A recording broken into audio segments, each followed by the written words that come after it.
Hey, everybody. I am so excited. We have got the famous Q online. Thank you, Q, for joining us. Thank you for having me. Thank you, Jennifer. Yes, so excited. So, for anyone in the audience that doesn't know who Q is, and I am going to brag on you just for like 2 seconds, he is an individual agent in Memphis, Tennessee that ranked Pinnacle. Pinnacle and I'm Pinnacle too, but he did it by himself. I have a team. So what that means is he is in the top 1% of all Remax agents in the world. Now, what he has going that is amazing, and Q, you can correct me if I'm wrong, but I think I read that you're number 3 in the world as an individual agent within Remax. Is that right? Yes, that's correct. That is friggin' amazing. That just, I'm so proud of you. Thank you. Thank you. It takes a lot of work, though. My story, a lot of you guys know, I know we'll get more into it as we ask more questions, but it started off with a foundation of outworking everybody. And I don't want anybody here to think that it was just something that happened overnight, because it wasn't. It took a lot of blood, sweat, and tears. And I mean, literally blood, sweat, and tears to get to where I am today. And hopefully we get to share some of that with you guys on this afternoon. That's exactly right. That that is what I'm hoping. So, from a family of 16, and Yep. you are, I'm one of 17. I had a brother that actually passed about a year and a half, 2 years ago in Memphis. I'm sorry. Yep. He was killed in Memphis, which is a thing that's going on now in the city of Memphis. But it's still a safe place here now. Don't get me wrong. Everybody has their places. I think my brother was in the wrong place at the wrong time. Sorry. And that's what happened. But it's life. We learned from it. And I'm glad to still have 15 other siblings that are still here breathing and loving on me. But we did lose one. So it's 16 of us left. 16, and you're number 4 of 16. Yes, I'm the fourth oldest. Wow, the fourth oldest, and the only one that has gone to college. Is that accurate? So before me, I was the very first in my entire bloodline to go to college. I mean, from my mom, dad, sisters, aunts, uncles, whoever, to go and graduate from a 4-year university. And since then, my sisters and my brothers have went after me. Then I've had cousins to go after me. My aunt actually went back to college and got her degree. So there's been folks after me that have done it, which is awesome that we started that positive trend within my household. But it started from, I got an athletic scholarship. If I did not receive that scholarship, I don't think I would have went to college, people, because I come from nothing. I come from a very, very small town, a very large family that, we didn't want for anything, but we didn't have all the extras. And the extras included enough money to send kids to college. So I was fortunate enough to work my way into a position in order to get a scholarship that paid for all of my schooling, which was very, very nice. That is awesome. And who helped you? Like, did you have one person in your life? Like, was it important to your parents that you go to college? Like, who was the person that was instrumental in getting you into that athletic scholarship? And Yeah, kind of, so it was more so important to me to go to college than it is to anyone else, because of course I had the aspiration to making it to the big leagues, NFL. In order to get there in football, you have to go to college and play. So that was my fuel to my fire to say, hey, I need to get a scholarship to be able to go on to the next level. And I had that opportunity to go and sit in a locker room. I went with the Giants doing training camp, and it just wasn't my cup of tea. I figured out football was no longer about football. It was more business than it was actual X's and O's. So I did away with that game. I got a master's in accounting while in school. So I was like, hey, I got my degree. I'm smart enough. I'm that's right. still young enough to make the decision to say whether I want to continue to try to play or go ahead and start my business career. And I chose to start my career in accounting at that time, which we know 4 years later, accounting did not work out for Q. With the KPMG, a big four accounting firm, and I hated it. Yeah. I sat inside all day, crunched numbers in a cubicle, in a meeting, And I'm a people's person. I need to be outside. I need to go and come as I please. I need to be able to do some of the things that make you click and go. And I just Googled one day, what profession can I make what I'm worth? And real estate popped up. And I moved back home from Atlanta to Mississippi, got a license, and here we go. Here we are. I'm on a podcast right now. You know, I'm on a live on Facebook and Instagram and Twitter talking to you people, you know? That's exactly right. And sharing your amazingness with us. So you got your, which, interesting. I didn't know I knew that you had a master's degree, but I didn't know it was in accounting. But that does make sense because every time I talk to you or hear you, you're very analytical thinker. So that makes sense with your accounting degree. And so you started in real estate. We all know, every realtor out there knows you start real estate and you don't know what to do from there. So what did you do? Now you're a realtor, and where were you living at that time? Yeah, so I moved back. Of course, I called home to my parents and I told them kind of what was going on. Hey, I'm going to put in a 2-week notice. You're going to do what? No, don't do this. Yeah, I have to do it because of. So I went back and forth with that argument over the phone. And my parents made it very clear to me that you don't have a bed to come home to. I was like, okay, you know what? I have to fend for myself now. So I actually got a 1-bedroom, 1-bath apartment. It did not even have a light in the living room. I had to open the shades in order to get light through, for you can see. It had a light in the bedroom, a light in the kitchen. You had to plug in a lamp. But I moved to Memphis in a 1-bedroom, 1-bath apartment that it cost me around $850 a month.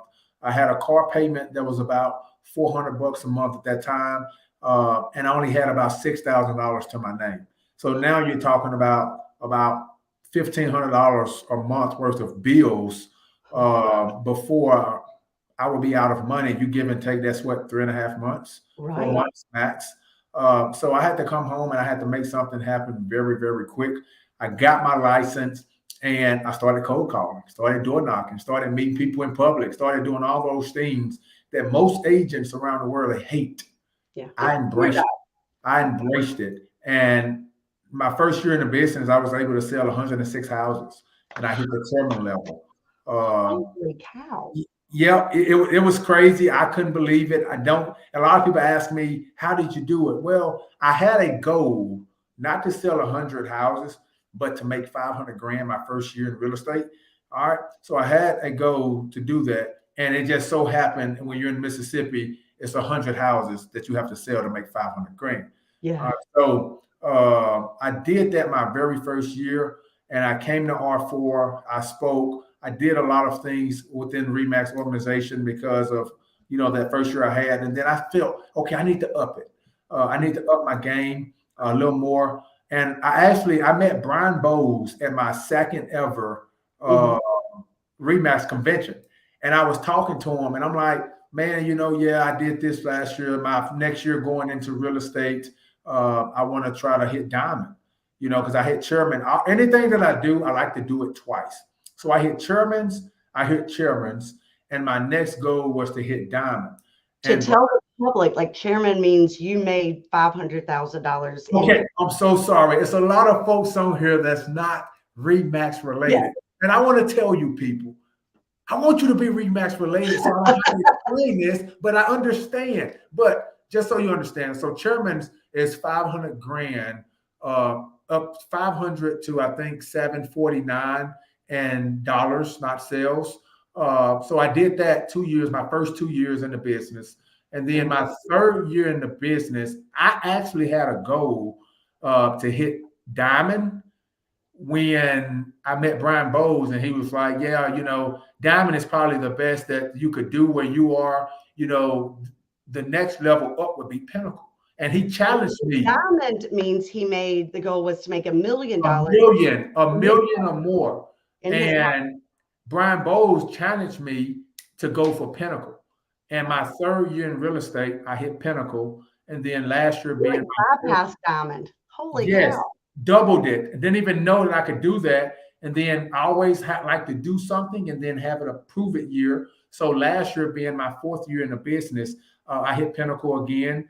And it's just been a trend of setting a goal and hitting it. And what I've learned about goals is this: if I can set a goal, I know for a fact that I can hit it.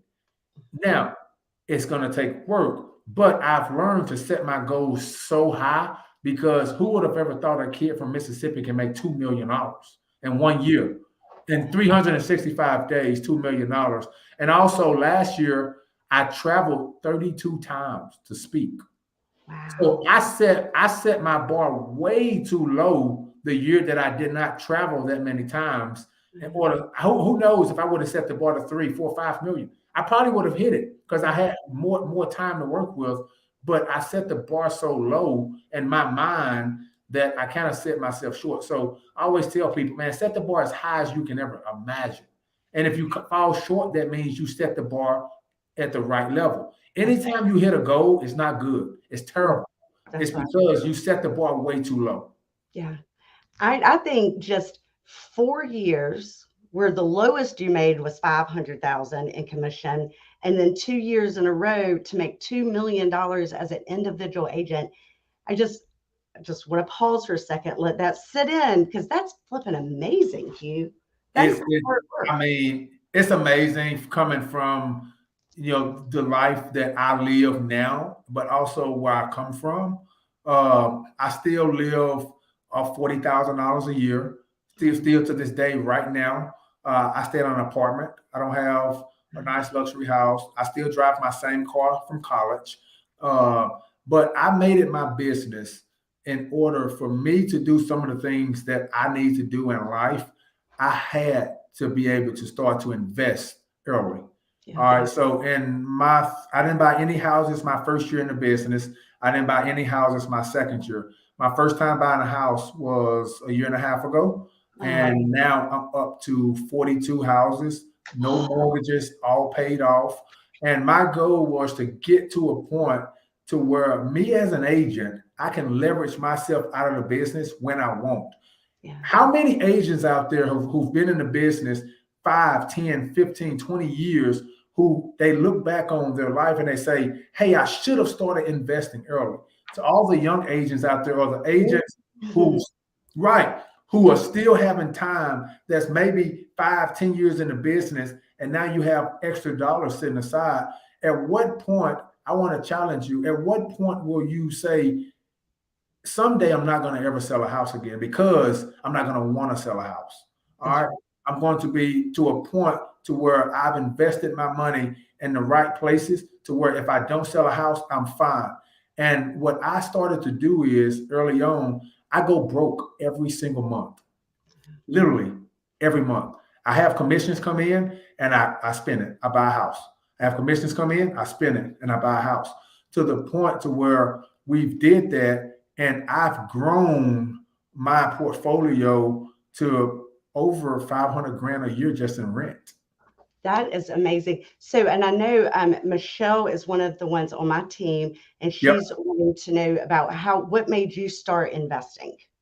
Yeah. So it was a thing where, One thing I heard, what I heard is that you're keeping your expenses well within means. Your personal expenses are still 40,000 a year with your yes, house and your car and your life, right? So yes. you're not So living large. So what I do is, and my motto is, I want to work and grind in my 20s. So I set a goal when I started buying this. I wanted to have 30 properties by the time I was 30. And that was, for me, an indication of buying a house every year since the day that I was born, if I can have 30 by 30. One of my goals is, every single year, once we start having kids, my wife and I, which we don't have any kids now, I want to buy them a house every single year until they're 18 years old. So when they get to the age of 18, then they can turn over and they'll have an established business. They don't have to work how I did from the bottom. But how did I start investing? I had a guy who I met, and we was talking about some land that he was trying to buy. He was trying to buy 40 acres. And he was telling me he had 100 houses. And I was like, yeah, bullshit, man. I'm sorry. I'm on Facebook. I can't curse. Sorry. But Right. I'm You're like, good. BS, man. No one in this world has 100 houses. He takes me around and he's showing me, we're probably at a house 20, 30, 40. And I'm like, okay, this guy might have 100 houses. And he showed me his spreadsheet, and it opened my eyes to, that's the different level of investor. So I started to follow his trend. And that's an agent here in my market that I really, really look up to, who at one point, I think he had up to like 60 some houses.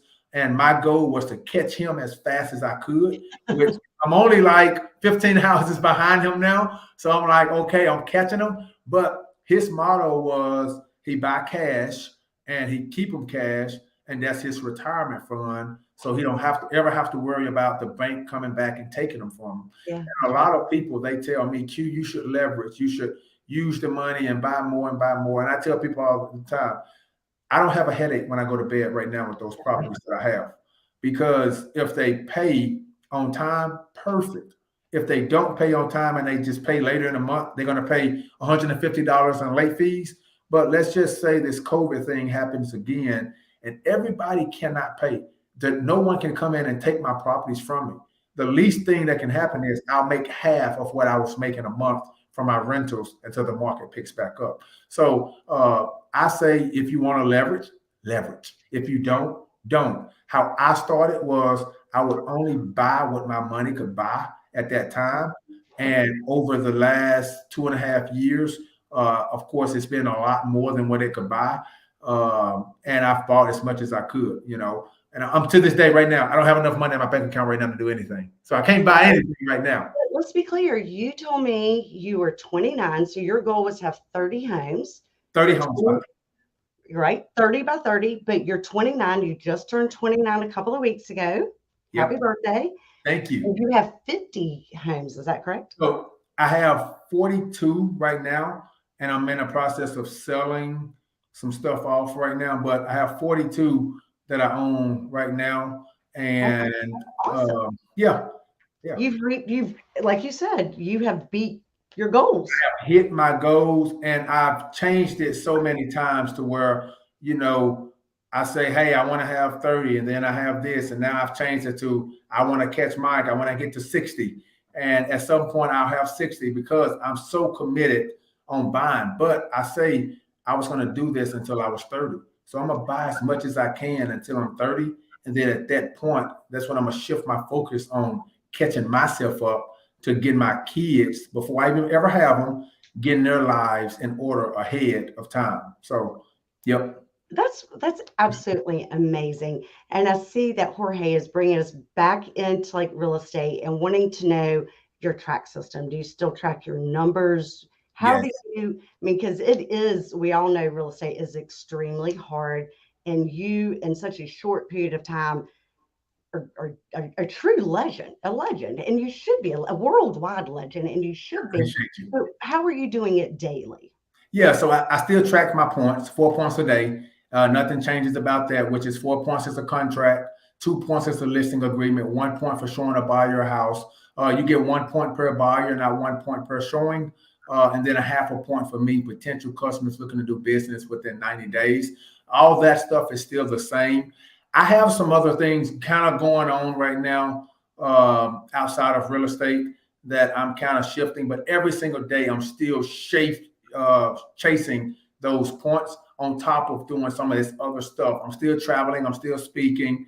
And then my wife, she just moved back home from Nashville, which is awesome. So I'm making sure that I'm being a great husband at home and supporting all the things that she needs supporting in with her moving back home. So to me, those points, it comes naturally now because of all the conversations that I've had in the past and all the conversations that I'm still having to this day. I still door knock, I still cold call, I still go to the local grocery store and I talk to people. I'm still putting on events within my marketplace, the cheesecake deal, the burger place, the pizza place, whereas I give away the first 500 people that come through the door get the free box of pizza.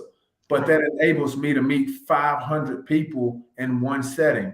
And, you know, we talk about numbers and we talk about having your expenses and all that. So on $2 million, it was over 2 million, but let's say at 2 million, my expenses last year total, I'm talking about everything that I spent, was less than 100 grand. Wow. And that was on the client events, that was, you know, salaries, that was everything. So I have my stuff in order to a point to where I spend it by quarter. You know, I try to spend about $5,000 a quarter on outside activities, meaning like the events, the barbecue that I probably put on this spring with my dad. We'll all get together, we'll barbecue, and we'll have folks come and eat for free, and we'll have a good old time. Wow. Little stuff like that within my community goes a long way. Yeah. And I'm pretty sure in other communities it will do the same. So those 4 points a day that I'm getting is still the same regimen, but it's become easier for me to get those points because of the brand that I've built. I still have folks that call me every single day. Hey, I want to sell my house. Hey, I want to buy a house. I still have agents around the country that says, hey, Q, we have clients in your area that's potentially wanting to buy and sell houses. I give folks here VIP treatment. There's no other agents in my market that have moving trucks. There's no other agents that have their own contractors that does all the punch list work and anything, the renovating that they would need done to their house. I have a concierge service here. Whereas if your house needs to be remodeled, I'll spend my money to do it, you know, and we'll get it as pretty and nice as you can as long as you have the equity there. Because I'm telling folks that I believe in, if you sign me as your agent here in my market, that I'm going to get the job done. I'm willing to put the money in to get your house more value. So you'll go in there, you'll assess the value of their house, then you will actually spend your money for them to fix it up. And then I'm assuming at closing, you'll get I get reimbursed at closing for that. And it's great for them because in some instances, maybe they can get $230 for the house and as is condition. But if we can put 15, 20,000 and they can maybe get 315. Yeah. I would spend 15 to 20 to get an extra 70, 75. But if they don't have that money to spend, or they're afraid to spend it because they're unsure if they can get that value, I'll spend it and I'll show you. And then, but that's the kind of stuff that I'm doing within my market to keep those 4 points coming in daily, because then those folks, they'll tell their friends.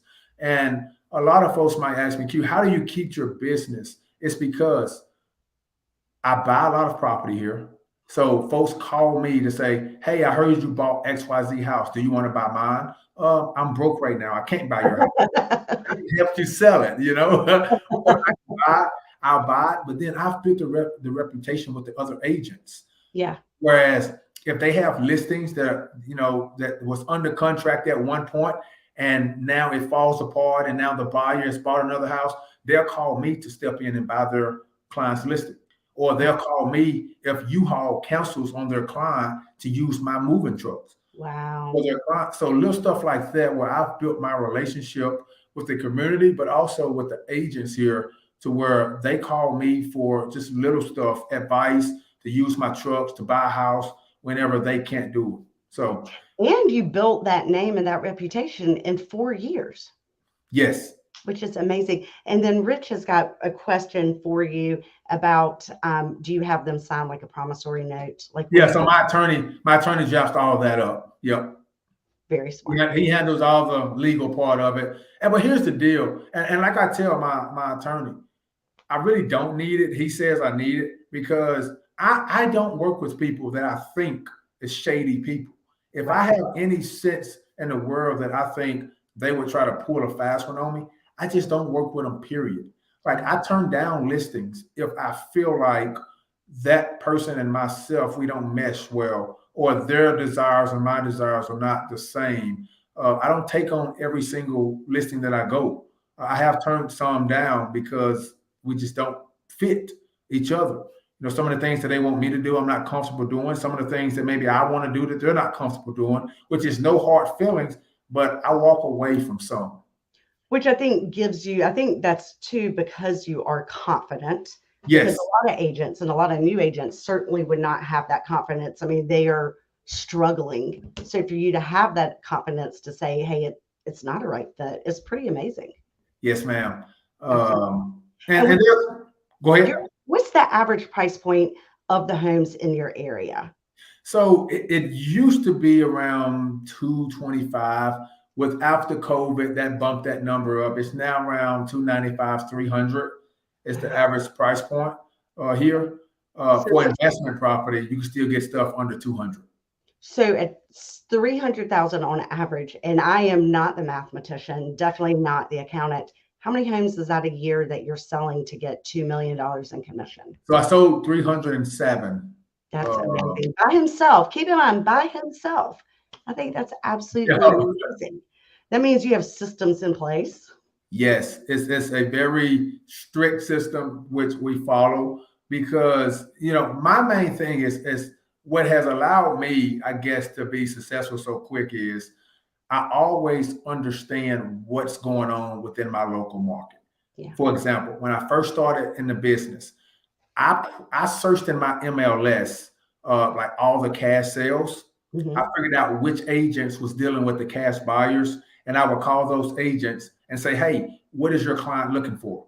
And I had a long list of all their wants and needs. So when I was cold calling and door knocking, I was cold calling and door knocking for a product that I knew the market needed. Wow. When the market changed, whereas the hedge funds, they left, I was now in charge of having all this inventory just coming to me. I knew the market needed listings. I'm the guy who has the listings. So I positioned myself to make sure I understand at all times what's going on in my market. And then whatever is going on, I exploit the easy and most, I guess, accurate way to get the product to the consumer, to get the deal done the fastest. I've had clients where we don't even list their property because the hedge funds was paying $30,000, $40,000 over asking, Right. and not having an appraisal. So there was a time where I could run up there and I was making phone calls and calling and talking to people to say, "Hey, look, if you want to get the most you want to get for your house right now, give me permission to sell it today."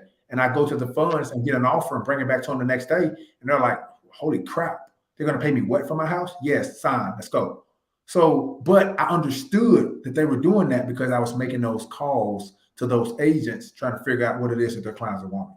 Well, I think that is, to me, very cutting edge, right? So everybody tells you to, to call expireds, to call past clients, to call any, databases and all that. But I've never really thought about calling listing agents that are in a certain market and represent a lot of cash buyers. And that's brilliant. So you're truly a matchmaker, but you're matching people that on one side are not your clients. Right? Yes, and I'm doing a lot of it of not my clients where a lot of agents are. I have a group text, a group chat with like 40 agents or so where, I check in with them. They check in with me on what it is that their buyers are wanting or if they have stuff coming available. But I'm more so in that chat to see what buyer needs they have so I can go out and find the listings. But another thing that I do is I put the tax assessor in alphabetical order. And I focus on the people that show up 10 or more times on the tax assessment. So when I put it in alphabetical order, it shows me what everybody owns. I only call the people that owns 10 or more houses now. Wow. So then what happens is either they're looking to add more to their portfolio or they're looking to sell all 10 or all 20. I had guys to sell 70 properties at one time. Wow. I got a guy in November who he has to wait, who I sold it to him like a year and a half ago, which November will be his 2-year mark, where he's going to sell 71 doors. And we already have the buyer just sitting and waiting for the 2-year mark to hit. Wow. Because I called around and was asking, "Hey, are you looking to buy more? Hey, are you looking to sell all your stuff?" And this guy, "Hey, I'm looking to buy more. Hey, I'm looking to sell more." Match. Wow. That's awesome. But do you have because how do you, to me, in my mind, I'm like, holy cow, how are you keeping up? You must have spreadsheets or something. So I'm the guy where if you was to come in my office, you would say, "Holy crap, he's messy." Yeah, that's me too. But I know where everything is. Like I can show you this tablet here and it's stuff that I've been writing today. Like this was like 4 or 5 days ago. I'm sitting here calling, I'm taking my notes. It's still sitting on my desk and I know everything that's on there and I keep them. And when I'm done with it, I throw it in the trash or I put it in a folder. But for the most part, everything is done off of my phone. Yeah. I can save a contact. I can add it to my calendar. Hey, check on XYZ. It'll give me a notification. It doesn't cost me anything. Right. I still don't have a CRM to this day, which is, I'm not bragging about this dumb. It's crazy, I know, but it's the system you use is what really makes you successful. I use my iPhone. I pay that bill every single month. I'm going to have it. Whereas all these other systems that cost the money, I have to learn to use it. Then I have to actually log in something different. It takes me 2 seconds to put a tag on a contact and put it on my calendar. And it reminds me every single day if I wanted to, every week, every month, weekly, whatever. And I just do it as it pops up. So you say, hey, how do you remember? Because my mind is always in the game. Yeah. I'm always thinking about, oh, I talked to this person a month ago. I need to follow up with them. Or, oh, I talked to this person last week. I was supposed to call them Tuesday, but today might be Thursday. Let me go ahead and call them now while I'm thinking about it. Yeah.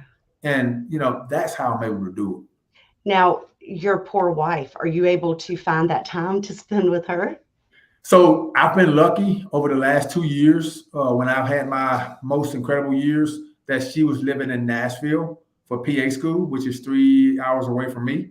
But now that she's moved home, like we went to Disney off of maybe she said on Sunday or Monday, hey, let's go to Disney Thursday through Sunday. And we went to Disney Thursday through Sunday because that's something that she wanted to do, which I know is important for me to stop what I'm doing and making sure that on her breaks that she's having the most time. But she's now back at rotations today, and she's not done until August, but she just moved back home. So I make sure, like now, I'll probably normally would go home 7, 8 o'clock at night. I'll make sure once I'm done with this, I'm going straight home. I want to beat her to the house. I want to maybe clean up a little bit if I left a mess after she's left, or I want to get the food ready. So I want to be that husband. I want to be when my kids are here. I want to be that dad that never misses anything. And that is why I suffer now. I go broke and I spend all of my money on my rental properties. So when I do have kids and I want to go to a baseball game or I want to go out of town with them, I don't have to check in with clients if I don't want to. And I might start a team soon. I don't know. But what I do know is I'm able to walk away from this business today if I want to and be financially stable. Have that passive income. That's so brilliant. I think that is absolutely brilliant. And I know that you do a lot with block scheduling. I mean, you are extremely organized. Yes, mentally. So I'm extremely organized from here up. And then, of course, I work out and stuff. But like I say, if you walk into my office, you'll be like, what the world?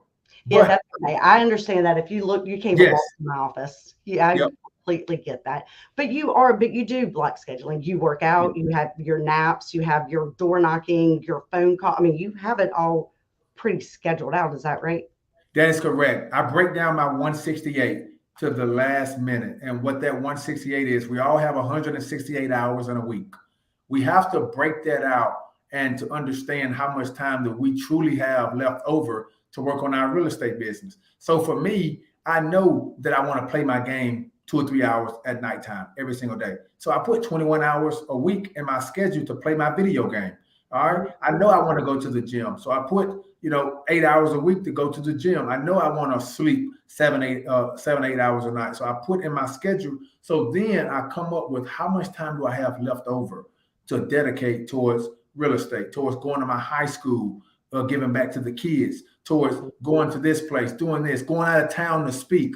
How much time do I truly have to do those things and also put enough time within my business to be successful? So I've broken that schedule down to the last minute, and now it's become second nature. It's programmed in me on how much time I have. So, well, it's obviously working. So I am just I'm so excited for you. When I heard that you got number 3 in the world, and I had met you several years ago and definitely see you at all the conferences and had breakfast with you and Brandy but when I heard you were number 3, I was like, ha, my cute, go. Yeah. So it's an exciting thing. And I tell people all the time, if I was number 30, I would be the same joyful kid that walks around smiling, willing to help any and everybody.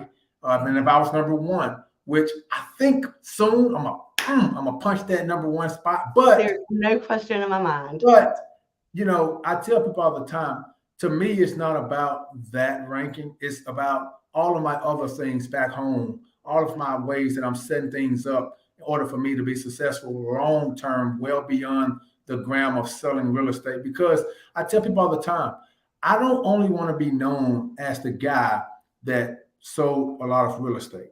That is not my story at all. And I want to do different things. I want to go out and try different things, which I will do. But I also want to understand, I want people to know me as someone who's as giving as I am someone who's going to take. I'm always there. I'm supportive of everybody's dreams. I want to see everybody win. If there's somebody out there that can beat me and it will make the world to them, I want to help you beat me, because it only makes our brand a lot stronger when we have people who are reaching out and helping each other climb to the top. And that's the type of person I am. And that's the type of person I will forever be. Yeah. And I know, and I had heard, I think one time you were talking about you and your 15 siblings and your mom putting food out, and it was like, you didn't have a chance to say whether you liked it or not. It was like, you better eat quick, because my is out there. Yep. Yeah, you better eat or you won't have anything to eat, because I'm telling you, I have a brother who, if there's food on the stove, I don't care if it's one piece of chicken or 10. When he wakes up, if there's food, he's eating it all. So, for me, we had to grow up, whereas I had to be aggressive. I had to be loud. I had to be heard. I had to be seen. I had to make sure that I was as confident as I could be, or else you would get taken advantage of right there in your own household. And that was not going to be my story. And I can look back and I can say all of my siblings, we all have that trait. But we're all not business oriented. Like I said, 4 years ago, I knew nothing about real estate. I knew nothing about business. I learned 4 years ago, people, that when you go out to eat at a restaurant, the apron that they wrap the silverware in, you're supposed to put that in your lap. I learned that 4 years ago. I've never done that because we never went out to eat in public like that. We would cook our food at home, eat on paper plates, and we would throw it in the trash when we was done. No, nothing going in our lap. So I had to learn that stuff. And now it's like I'm teaching it to my siblings. I'm teaching it to the kids in my community. So when they grow up and they go to their first professional meeting, that they're not looking crazy because they've started eating before they put their apron in their lap. So little stuff like that is what I'm here to do, is bridge that gap. I know a lot of folks, they see Q and they say, Q hit pinnacle, Q hit pinnacle, which is perfect. But I also want you to understand that Q wakes up every single day and works, but he also wakes up every single day looking to give back in some sort.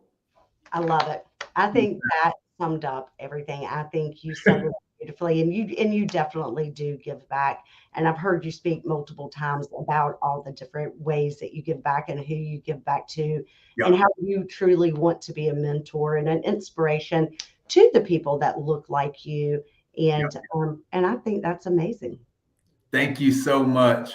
And I am just appreciative of your time. I don't know what time your wife gets home, but I want you to get home in time. Okay, we have time. We're good.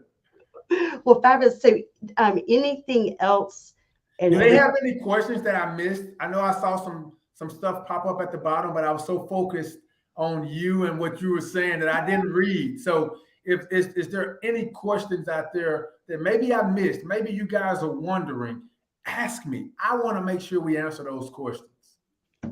Absolutely. So get those questions coming in, and we will get Q to get them answered. And I'm trying to make sure that I didn't miss anything, but I think everything. Because Jorge asked about the point systems. Michelle asked about the investments. Anything else that anybody has for him? We'll give it just a couple of minutes. But while we're wrapping up, what advice, and keep those questions coming in. I'm just filling a gap while y'all are typing. So what are some advice that you would give like a brand new agent? Yeah. So if I'm a brand new agent, what I would tell myself is go out and make the mistake before you learn every little detail that needs to be known about this business. Go out and try it. And you're going to fail. You're going to make mistakes.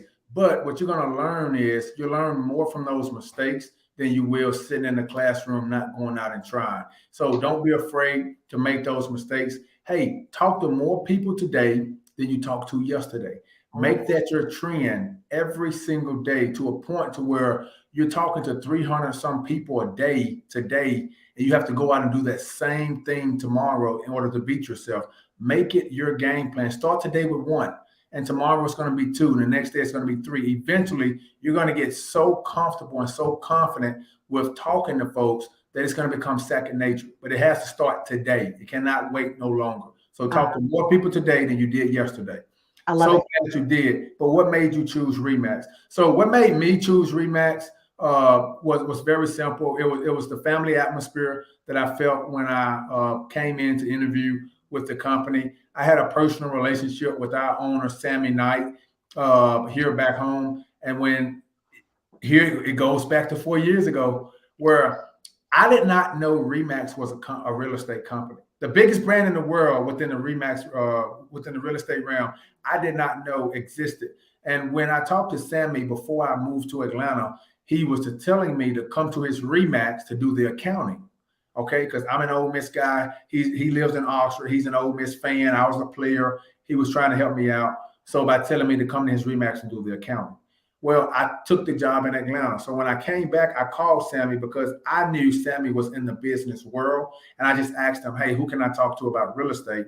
And he was like, hey, Q, you can come to my Remax. I was like, dude, no, I'm looking to get into real estate, not accounting. And he was telling me, no, Q, Remax is a real estate company. And then I came and I met the people. It was family. I went to my first conference and it was family.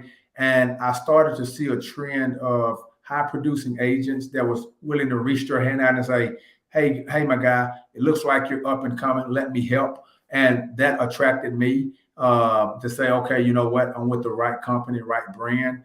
And then the colors are so simple. Ole Miss is red, white, and blue. United States is red, white, and blue. Remax, red, white, and blue. It's made for the world, people, you know? So for me, it was more so, like I say, just fitting in with the people and the culture, but also just aligning myself with a brand that's much bigger than me. So it makes my job a lot easier when I'm out explaining to folks what it is that I'm doing. I don't have to explain the company no longer. I just have to explain who I am.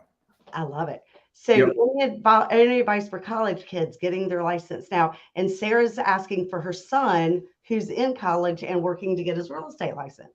Yeah. So what I would say is remind them to enjoy life, be a kid.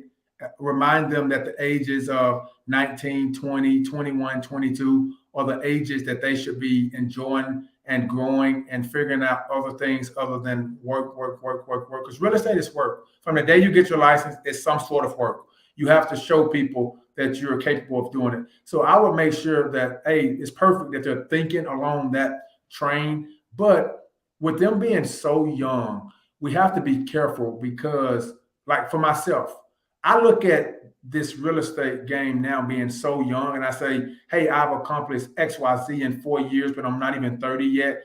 And I start to automatically think like, "Do I want this to be my same story for the next 30 years?" Yeah.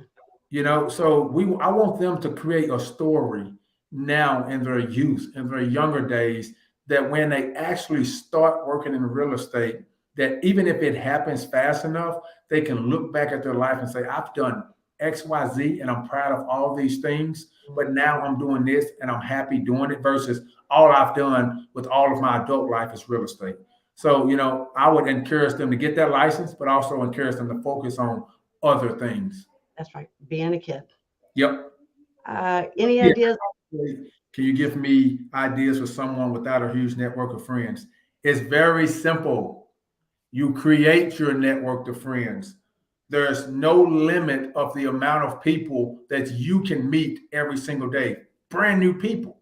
And that's how I was coming in. I had a lot of friends on Facebook and all that stuff, but I didn't have any real estate friends. I didn't have people that would say, yes, sell my house friends. I had to go out and find those people. And the more people, go ahead.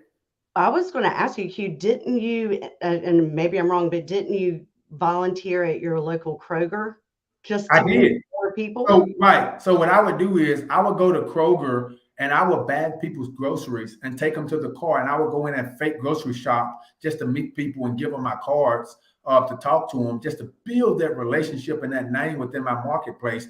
But for you to build your huge network, it start with building one person at a time and then changing that one into two. The same thing.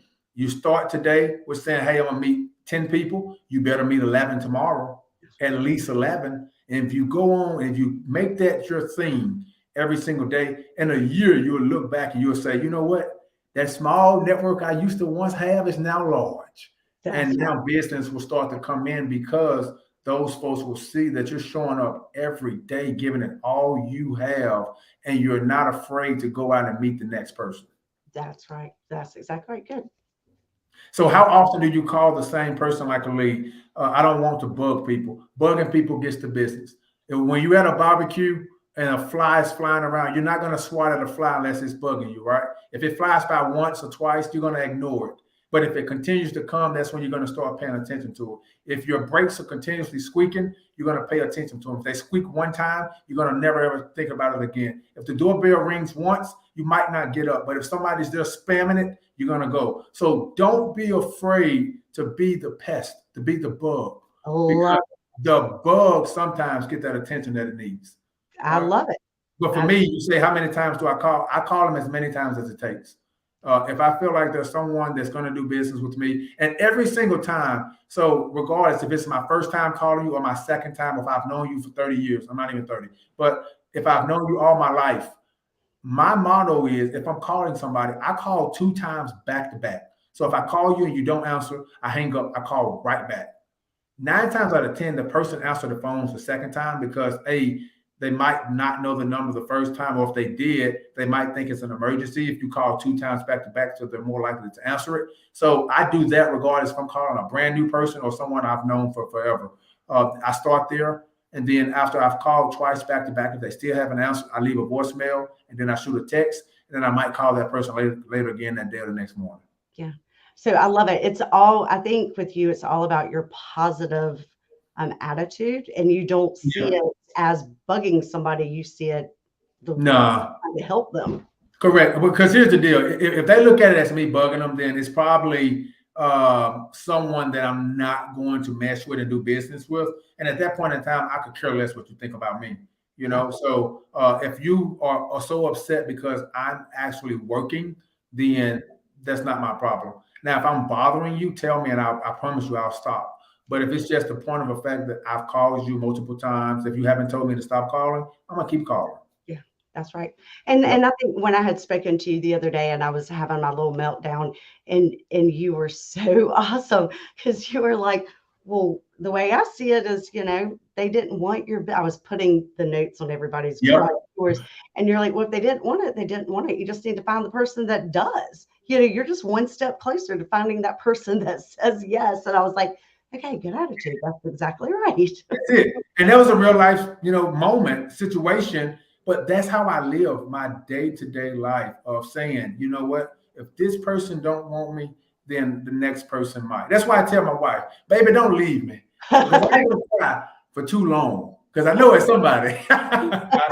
But we have to be confident. But we also have to make sure that we're still putting our foot on the gas to move forward with the things that we're doing and we're believing. So I love it. Yes, ma'am. Love it. I think you have gotten everybody's question. If anybody has a quick question, add it in. Otherwise, we're going to let you go.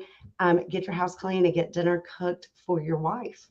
Yes, ma'am. I appreciate it. And I appreciate you, Q. Thank you so much for your time, and just always enjoyed seeing your face and your positive attitude and that gorgeous smile.